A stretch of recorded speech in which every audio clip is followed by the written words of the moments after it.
Aunty जी क्या है ये? कपड़े हैं बेटी मेरे, और क्या। वो तो मुझे भी नजर आ रहा है, लेकिन मेरे धोने वाले कपड़ों के ऊपर क्यों रखे आपने अपने गंदे कपड़े? बेटा जहाँ अपने कपड़े धोगी वहाँ मेरे भी ये 2 सूट धो देना। शाबाश है भाई, काम वाली पहले आ नहीं रही। मर मर के मैंने खुद धोने हैं, ऊपर से आपके भी मैं ही धोऊं। माजरत आंटी जी, खुद धो लें, 2 सूट ही तो हैं। बेटी मेरी शुगर लो थी सुबह से, वरना खुद ही धो लेती। एक घर में रहते हुए एक दूसरे के काम करने में कोई हर्ष तो नहीं। बस बहुत हो गया, एक साथ रहने का ही तो सारा मसला है। अब हम साथ नहीं रह सकते, आपको या हमें इस घर से जाना होगा। ये क्या कह रही हो बेटी? कह नहीं रही, अब करके दिखाऊंगी। मेरा गुजारा नहीं है ऐसे भाई, माफ कर दे मुझे।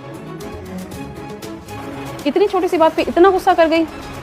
दादी जान पता नहीं क्या होता जा रहा है मम्मा को दिन ब दिन। कुछ नहीं बेटा, आज मूड ठीक नहीं होगा ना उसका, अकेली है, काम कर करके थक जाती है। आज की बात तो नहीं है, ये हर दूसरे दिन ऐसा ही करती हैं आपके साथ। ओहो, बड़े वैसे भी बच्चों की बातों को फील नहीं करते, इनके बोलने से क्या होगा, शाम तक वैसे ही सब ठीक हो जाएगा। लेकिन दादी जान पहले तो मम्मा ने कभी अलग होने की बात नहीं की, आज गुस्से में ये भी बोल दिया। मुझे आपसे दूर नहीं जाना दादी जान। कोई कहीं नहीं जाएगा भाई, डोंट वरी, मैं हमेशा साथ ही रहूंगी अपने बेटे के।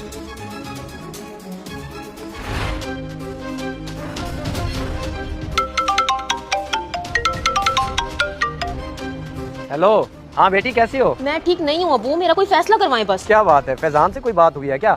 छोटी मोटी नाराजगियां तो मियाँ बीवी में होती रहती हैं। ओ भाई, फैजान का तो मसला ही नहीं है कोई। मैं नहीं रह सकती सास के साथ एक घर में, मुझे दिमागी सुकून चाहिए अलग घर का। आप कर सकते हैं तो ठीक, वरना मैं खुद बात करती हूँ फैजान से। नहीं नहीं, तूने कोई बात नहीं करनी, ऐसे बात बिगड़ ना जाए।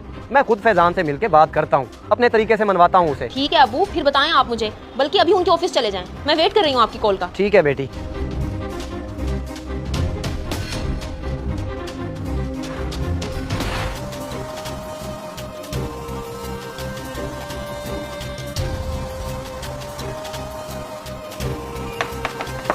फैजान बेटा आ सकता हूँ? अरे अंकल जी आप आए आए, अचानक से आना हुआ आपका, राब्ता ही नहीं किया आपने।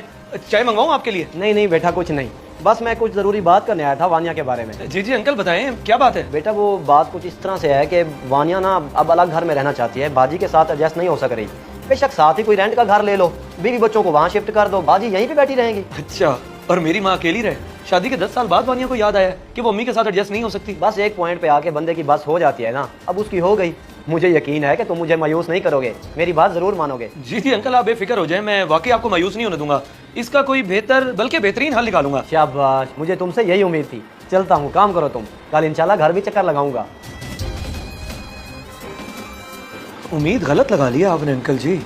वानिया को तो मैं समझाता हूँ ना अपने तरीके से, माँ से अलग हो जाऊँ, सवाल ही पैदा नहीं होता।